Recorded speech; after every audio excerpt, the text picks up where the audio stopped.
নমস্কার, আমি তরুণ ঘোষ। আপনাদের পররাষ্ট্র মন্ত্রী খলিলুর রহমান 7 তারিখে আসছেন ভারতবর্ষে।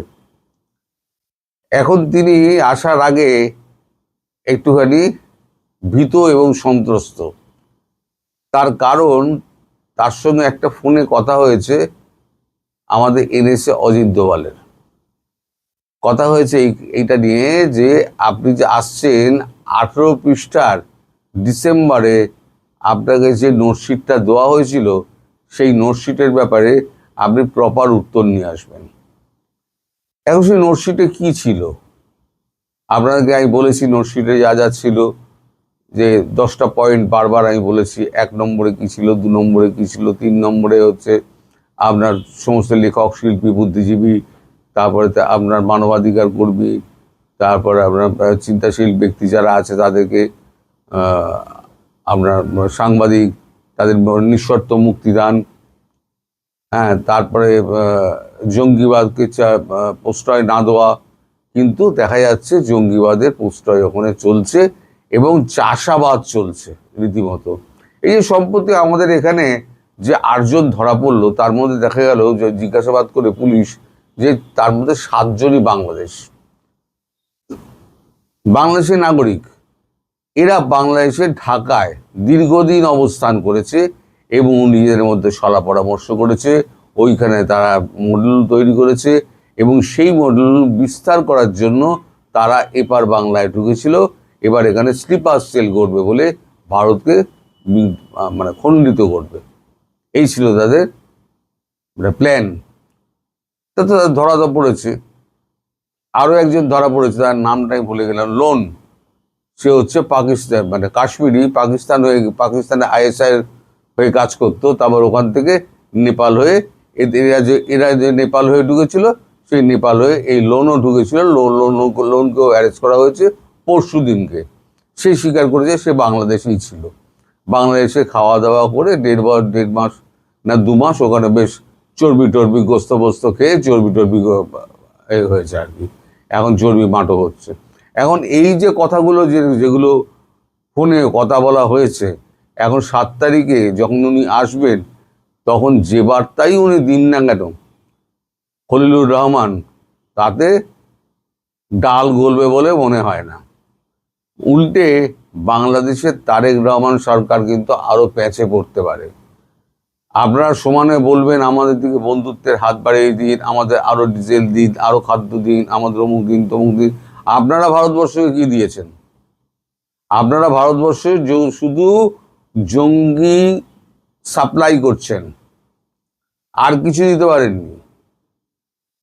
আপনার পার্লামেন্ট শুরু হয়ে গেছে, এদিক ওদিক নানান ধরনের আপনার উঠছে, কথাবার্তা উঠছে, কিন্তু আসল যে 10টা পয়েন্ট, সেই 10টা পয়েন্টের ওপরে কোনো আলোচনা কিন্তু হচ্ছে না, কোনো অগ্রগতিও হচ্ছে না। সুতরাং খলিলুর রহমান এসে খুব একটা সুবিধে করতে পারবেন বলে আমার মনে হয় না।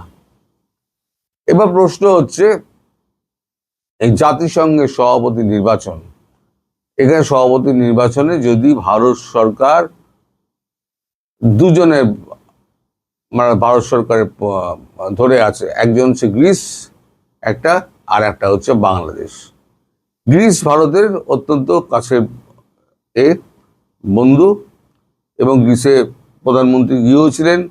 আমাদের S-400 গ্রিসকে দেওয়া হয়েছে, কারণ হচ্ছে গ্রিসের সঙ্গে টার্কির বনে না। গ্রিস ওই জন্য টার্কিকে জব্দ করার জন্য গ্রিসকে S-400 দেওয়া হয়েছিল এবং পিনাকা রকেটও দেওয়া হয়েছে। ফলে টার্কিকে সাপোর্ট করবে না বাংলাদেশ যারা জঙ্গি চাষ করছে এবং জঙ্গি চাষ করে ভারতবর্ষকে ভাঙার চেষ্টা করছে, তাকে সাপোর্ট করবে? এবার আপনারাই বলুন। ফলে তারেক রহমান তিনি যে খেলাটা খেলতে চাইছেন ওই খলিলুরকে দিয়ে, সেই খলিলুরকে দিয়ে খেলাটা দিয়ে কিন্তু খেলা জমবে না। ফলে সেটা এই যে 18 তারিখে যে পেপারগুলো দেওয়া হয়েছিল 18 পৃষ্ঠার ডিসেম্বরে, সেইটা নিয়ে কিন্তু যখন কথাবার্তা হয়েছে তখন কিন্তু খলিলুর রহমানের গলা শুকিয়ে গেছে। এবার খলিলুর রহমান তার ঘনিষ্ঠ মহলে বলছেন, আমি তো 7 তারিখে যাব, কিন্তু কি উত্তর দেবো আমি?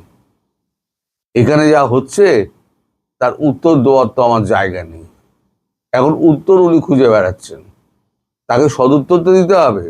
এবার আমি বলেছিলাম না, উনি যদি এড়িয়ে যান তাহলে উনি আর জীবনে দেখা পাবেন না, আর যদি উনি আসেন তাহলে ওনাকে কিন্তু উল্টো দিকে বসে তাই কিন্তু উত্তরটা দিতে হবে। প্রথমে তো আমাদের অজিত দোভালের সঙ্গে কথা হবে, অজিত দোভালের সঙ্গে কথা হওয়ার পর তারপর হয়তো জয়শঙ্করজির সঙ্গে কথা হবে, কিন্তু মোদিজির সঙ্গে দেখা তার হবে না। মোদিজি দেখা করবেন না। মোদিজি এত তাড়াতাড়ি দেখা টাকা করেন না। তাছাড়া উনি এখন ডিজেল, পেট্রোল এই সমস্ত নিয়ে অত্যন্ত ব্যস্ত। আর এদিকে আপনারা বলছেন যে আমাদের আরো ডিজেল চাই, আরো খাদ্য চাই, আরো বিদ্যুৎ চাই, সব চাই। আপনারা দিয়েছেন কি? প্রশ্ন হচ্ছে আপনারা দিয়েছেন কি? আপনারা শুধু জঙ্গি চাষ করছেন, আর ওপার থেকে ভারতকে ভাঙার পরিকল্পনা করছেন, আর এপারে জঙ্গি পাঠাচ্ছেন। এটা বন্ধুত্বের মূল্য হতে পারে? সমান অধিকার এটা কি হতে পারে? সমানের টক্কর কি হতে পারে? হতে পারে না। আপনারা ভারতের পশ্চাৎ দেশে আপনারা বাঁশ দিয়ে যাবেন, আর ভারত আপনাকে তেলও দিয়ে যাবে, খাবারও দিয়ে যাবে। এগুলো আশা করেন কি করে? আশা করবেন না। আর জাতিসংঘে ভারতবর্ষ বাংলাদেশকে সাপোর্ট করবে না। আমি এখনই বলে দিচ্ছি, গ্রিসকে সাপোর্ট করবে, বাংলাদেশকে সাপোর্ট করবে না।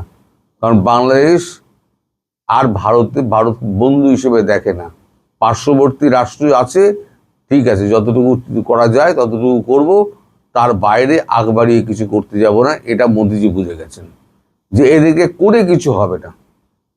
তুমি যতই করো না কেন, সে ভর্ষে ঘি ঢালার মতো একটা কথা আছে না, এই ভর্ষে ঘি ঢালা, এটা ভর্ষে ঘি ঢালার মতো অবস্থা। বাংলাদেশকে তুমি যতই করো ওই ভর্ষে ঘি ঢালা হবে। বাংলাদেশের মানুষ, বাংলাদেশের মানে বৈষম্য বিরোধী যে এখন যে দলটা হয়েছে আর জামাত, এই দুটোকে কোনোভাবেই সামলানো যাবে না। আর এই দুটোকে সামলাতে তারেক রহমান এ জীবনে পারবেন না। ফলে তারেক রহমান হয়তো খুব শিগগির টাটা বাই বাই হয়ে যাবে, মিলিয়ে দেবেন, খুব শিগগির হয়তো টাটা বাই বাই হয়ে যাবে। এখন সেটা যদি খলিলুর রহমান যদি বুদ্ধিমত্তার সঙ্গে সেটাকে যদি হ্যান্ডেল করতে পারেন, খুব চতুরামির মধ্যে যদি হ্যান্ডেল করতে পারেন, তাহলে হয়তো কিছু দিনের জন্য হয়তো একটা রেহাই পেতে পারেন, একটা স্পেস পাবেন, মানে ব্রিদিং স্পেস যাকে বলে, শ্বাস নেওয়ার একটা জায়গা পাবেন। আর তা যদি না হয় তাহলে এখানেই কিন্তু দাড়ি পড়ে যাবে। সবাই ভালো থাকবেন, সুস্থ থাকবেন, সাবধানে থাকবেন। নমস্কার।